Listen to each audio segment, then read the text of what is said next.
ആ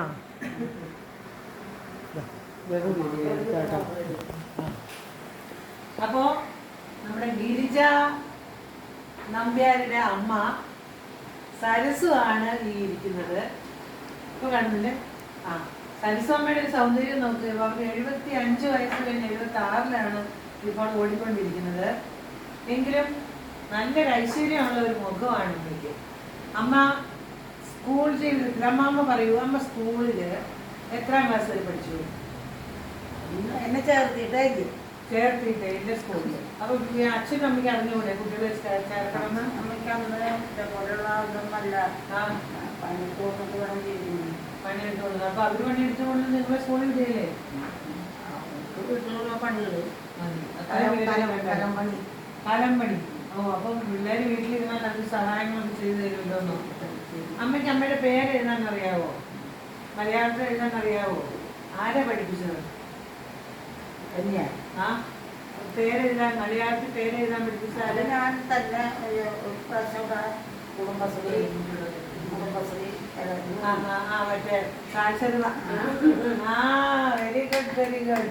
സാക്ഷരത. നമ്മൾ വിചാരിക്കും ഗവൺമെന്റിന്റെ പ്രോജക്ട്സുകളൊക്കെ വെറും ഫേക്കാണ്, അതൊക്കെ ഒന്നും നടപ്പിലാക്കപ്പെടുന്നില്ല, അതുകൊണ്ട് ഉപകാരമില്ല. പക്ഷെ സാക്ഷരത, കേരള സാക്ഷരതാ മിഷൻ വഴി സ്വന്തം പേരെഴുതാൻ പഠിച്ച ചെറുപ്പകാലത്തിൽ അച്ഛനും അമ്മയും ശ്രദ്ധിക്കാതെ സ്കൂളിൽ വിടാതെ വിട്ട ഒരു സരസമ്മയാണ് ഇപ്പൊ നമ്മുടെ മുൻപിൽ ഇരിക്കുന്നത്.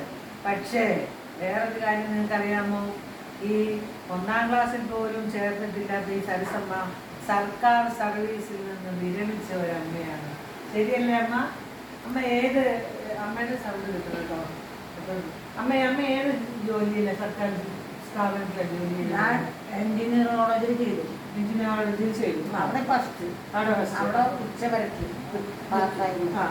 അത് കഴിഞ്ഞിട്ട് ഞങ്ങൾ കുറച്ച് കഴിഞ്ഞപ്പോ ഫുൾ ടൈം ആവില്ല, കുറെ കാലാവും.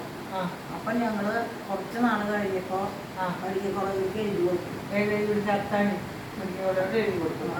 അന്ന് അവിടെ ആൾക്കാരെ എടുക്കുന്ന സമയമാണ്. അപ്പൊ ഞങ്ങളവിടെ അവർക്ക് 4 ആളെ വിട്ടു. 3 ആൾക്കൊക്കെ പഠിപ്പുള്ളവരാ. അവരെ വിട്ടിട്ട് അവിടെ പോയി 1.5 മാസം ഞങ്ങൾ 3 ആളും പാർട്ട് ടൈം ചെയ്തു. ആ ശമ്പളം മേടിച്ചു. പിന്നെ അത് കഴിഞ്ഞപ്പോ ഞങ്ങൾക്ക് അങ്ങനെ ഒരു ഗവൺമെന്റ് ഉദ്യോഗസ്ഥയായി മാറിയില്ലേ? അടിച്ചു വരിക, തുടങ്ങിയ മുതലായ ജോലി. കുട്ടികള് പഠിക്കാൻ വരുന്ന 90 പിള്ളേര് പഠിക്കാൻ വരുന്ന ഞങ്ങൾ അടിച്ചു കൊടുക്കും. അത് ശരി.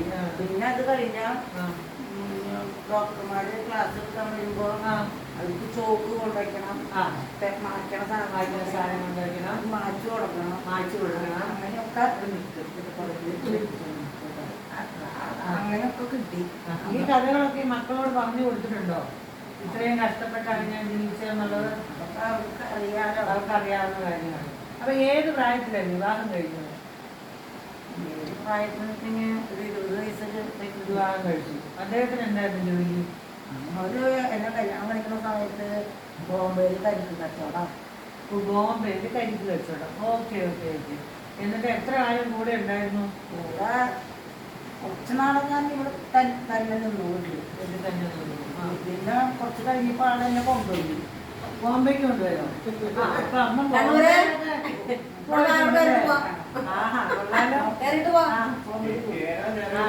നിങ്ങളെയൊക്കെ വീഡിയോ പിടിക്കുന്ന വന്നാ ടീച്ചർ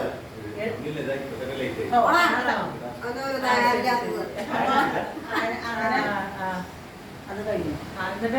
നിങ്ങളെ കൊണ്ടുപോയി അത് കഴിഞ്ഞ് നിങ്ങളെ തിരിച്ചു കൊണ്ടെടുത്തു. പോവുക തിരിച്ച് തന്നെയല്ല, ആള് കൂടി വന്നു.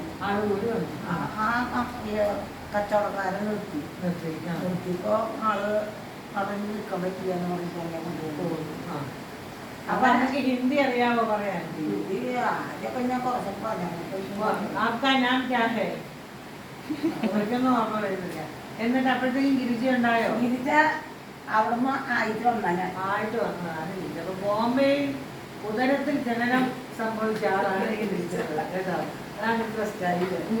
ചെറുതിനെ ഇവിടെ വന്നേക്കുന്നുണ്ടാക്കി. ചെറുതിന് ഇവർക്കൊരു വയസ്സാകുമ്പോഴേക്കും അവളെ കിട്ടി. അവിടെ 1 വയസ്സായപ്പോഴേക്കും അവിടെ കിട്ടി. 2 പിള്ളേരെ വഴി. അത് കഴിഞ്ഞപ്പോൾ അങ്ങനെ സ്ഥലം വിട്ടോ?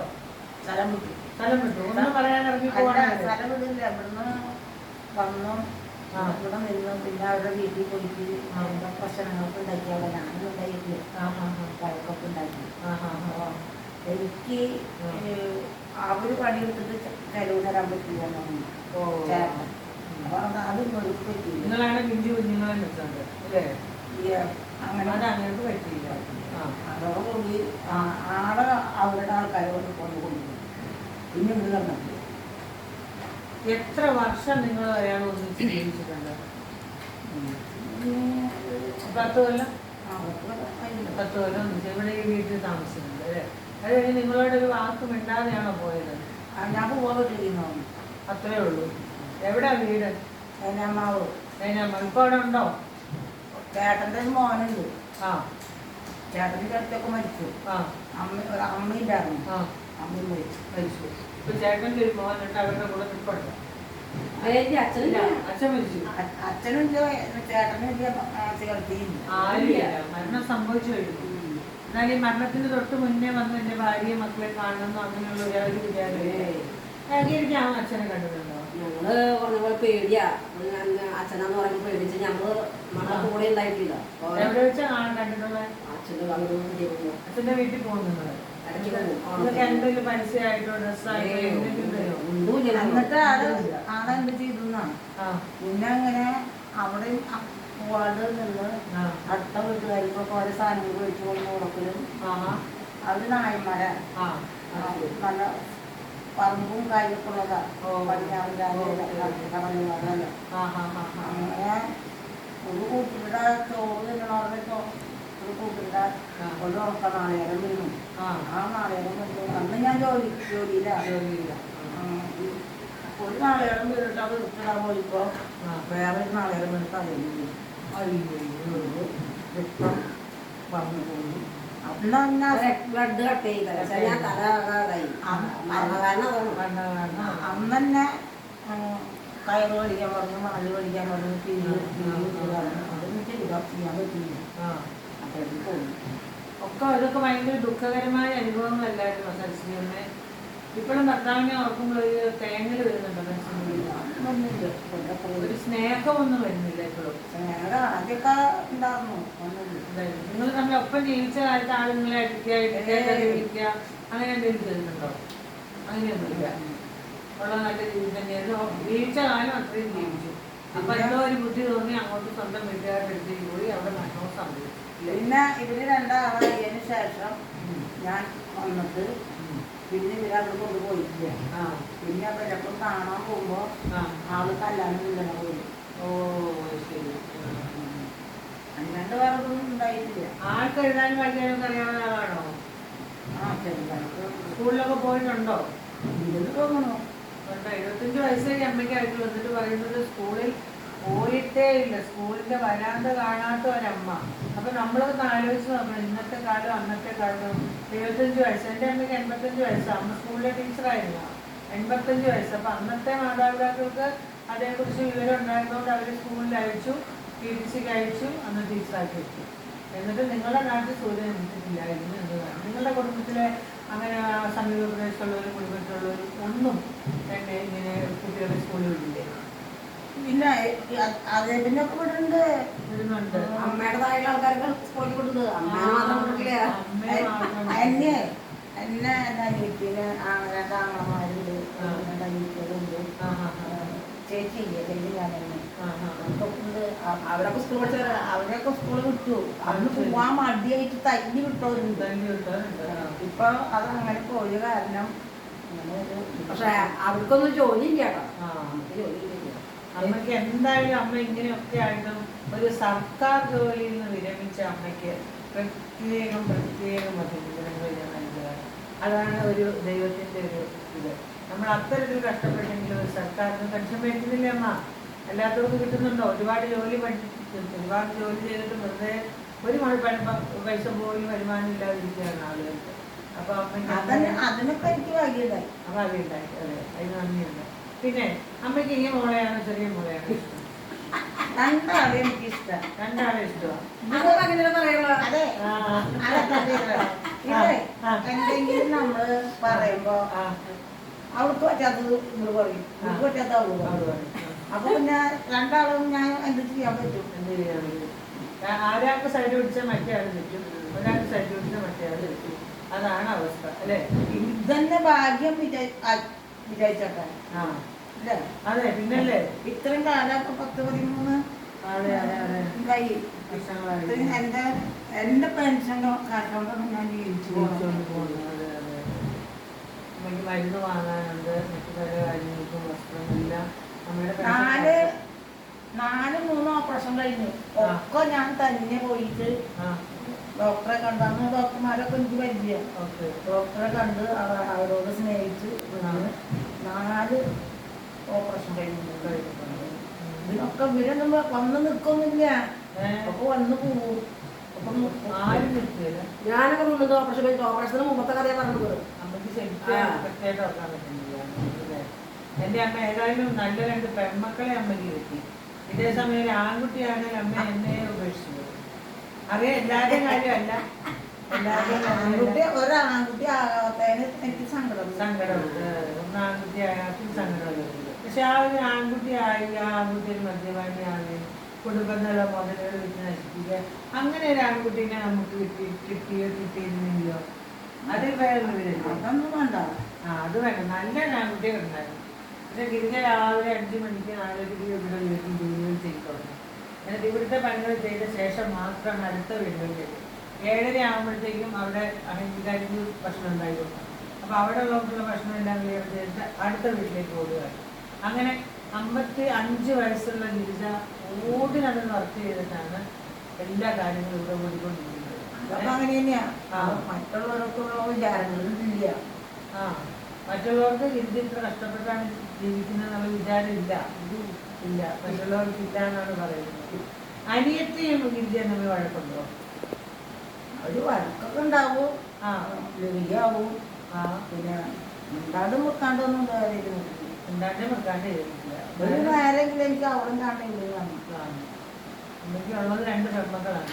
ഇവരുടെ ഭർത്താക്കന്മാരെങ്ങനെയുണ്ട്? കാക്കമാര് നല്ല ജഗതികളാണ്. കുടുംബം പോറ്റാൻ നല്ല സാമർത്ഥ്യമുള്ളവരാണ്. വായ്മ പടക്കം വെച്ച് പൊട്ടിക്കേണ്ട സൈസാണ്. അത് ശരി. പക്ഷെ പേരക്കുട്ടികൾ നല്ലതാ അല്ലേ? ശ്രീജിന അത് അവന്റെ ശരിക്കും കാണാൻ പറ്റില്ല. നന്നായി അവർക്ക് നന്നായാലും അവർക്ക്. അമ്മയോട് ഞാൻ ചോദിക്കട്ടെ, അമ്മ എവിടെയെങ്കിലും സ്കൂളിൽ പഠിച്ചിട്ടില്ലാത്തതുകൊണ്ട് എനിക്കത് ചോദിക്കാൻ പറ്റില്ല. എവിടെയെങ്കിലും കേട്ട് മനസ്സിൽ ഓർമ്മ കിടക്കുന്ന ഒരു 4 വരി പാട്ട് ഒന്ന് പറഞ്ഞാൽ പാട്ട് പറഞ്ഞാൽ ഒരു അമ്പലത്തിലെ പാട്ട് അമ്മയ്ക്ക് അറിയാവുന്ന പറഞ്ഞേ. അല്ല ഞങ്ങളെല്ലാം കൂടെ പാടാം. അമ്പലത്തിൽ ഹരിവരാസനം ആ പാട്ടൊന്നും പഠിക്കാം. അമ്മ സംശയം കഴിപ്പിക്കാം. ഞാൻ വല്ല കുട്ടികളൊക്കെ കൊടുക്കുന്ന പാട്ട് പാടും. അതന്നെ അത് മതി. എന്റെ അമ്മ ഇത് കാണുന്നത് മുഴുവൻ കുട്ടികളാ. എത്ര കുട്ടികളാ ഇത് കാണാൻ പോകുന്നറിയാവോ? അപ്പൊ അമ്മയുടെ ഒരു പാട്ട് കേൾക്കാൻ അവർക്ക് ഭയങ്കര താല്പര്യമായിരിക്കും. കാക്കയെ കൂടെ എവിടെ അറിയോ? പിന്നെ ഇതുമായിട്ട്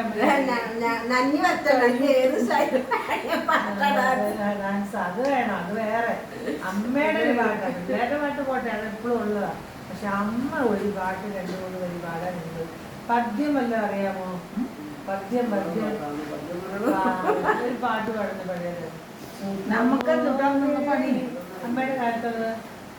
മുല്ലപ്പൂമ്പല്ലിലോ കാവിലോ അതൊന്ന് പാടി. അതൊന്നും പാടിക്കണം. അമ്മ പാടി പിടിച്ചോണ്ട് ആര് കളിയാക്കണോ? ഒരൊറ്റ കളിയാക്കുന്ന ഞാൻ ശരിയാക്കും. ഇത് ഏതോ നാട്ടുകാരൊക്കെ കാണുക. അമ്മ ഒന്ന് പറഞ്ഞു. അമ്മ പാടി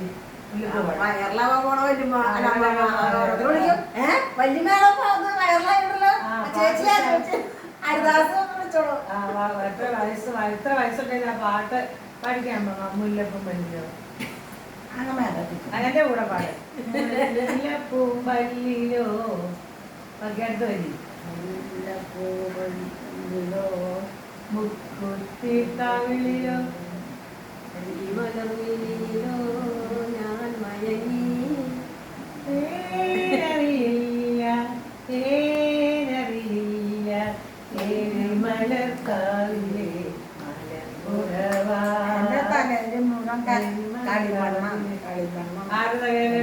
അമ്മയുടെ തലയിലോ? അമ്മയുടെ തലയിൽ കണ്ട സൂപ്പർ ബ്രെയിൻ അല്ലെങ്കിൽ ഈരാടി രണ്ടെണ്ണം ഇതുപോലെ പഠിച്ച് നടക്കുകയില്ല. അമ്മ അങ്ങനെ അമ്മയ്ക്ക് കമ്മലിട്ട് കഴിഞ്ഞാണോ കമ്മലൊന്നും ഇല്ലപ്പോ, കമ്മലില്ല, മാലയില്ല, ഒന്നും ഇല്ല. അതൊക്കെ എവിടെ പോയി? പോയി നമ്മളൊക്കെ ഇട്ടുകൊണ്ട് അമ്മേനെ നടത്താൻ ഒരു കൊടുത്തു. ആർക്കെങ്കിലും കൊടുത്തോ? കൊടുത്തു, അതാണ് കാര്യം. ആർക്കോ കൊടുത്തു അമ്മ. ആരോടാന്ന് ചോദിച്ചാൽ ഇപ്പൊ അമ്മ പറയില്ല. എന്തെങ്കിലും അവരുടെ പൈസയുടെ ആവശ്യം എന്ന് പറഞ്ഞു മനസ്സിലുള്ള ഒരമ്മയായത്. അമ്മ ഉടനെ എൻ്റെ കഴുത്തിലും കാതിലും ഇല്ലെങ്കിലും, പക്ഷെ ഈ മേടിച്ചോണ്ട് പോയവർക്ക് തോന്നുന്നില്ല എൻ്റെ അമ്മയുടെ കഴുത്തും കാതിലും വെച്ച് തരും. ചിലപ്പോ അങ്ങോട്ട് പോകുമ്പോഴാവും അതപ്പൊ അമ്മ പറഞ്ഞാണ് എനിക്ക് പോയിന്റ്. ചിലപ്പോ അങ്ങോട്ട് പോയതിന് ശേഷമായിരിക്കും. പിന്നെ അമ്മയ്ക്ക് ഒരു കഥ പറയാൻ വന്നാലും പിള്ളേർക്ക് കഥകളൊക്കെ പറഞ്ഞു കൊടുക്കാറില്ലേ? തത്തമ്മയെ കുറിച്ചൊക്കെ പറയുന്നത് എന്തായാലും അമ്മമ്മേന്റെ ലൈവില് നമ്മളിത് ഇടാൻ പോവാണ്. ഒരുപാട് പേര് വരുന്നുണ്ട്. സരസ്വതി അമ്മ, നമ്മുടെ ഗിരിജാ നമ്പ്യാരുടെ അമ്മ സരസ്വതി അമ്മയാണ് ഈ ഇരിക്കുന്നത്. എല്ലാവരും അമ്മ പറഞ്ഞ കാര്യങ്ങളൊക്കെ കേൾക്കുക, ലൈക്ക് അടിക്കുക, കമന്റ് അടിക്കുക, ഷെയർ ചെയ്യുക. Thank you.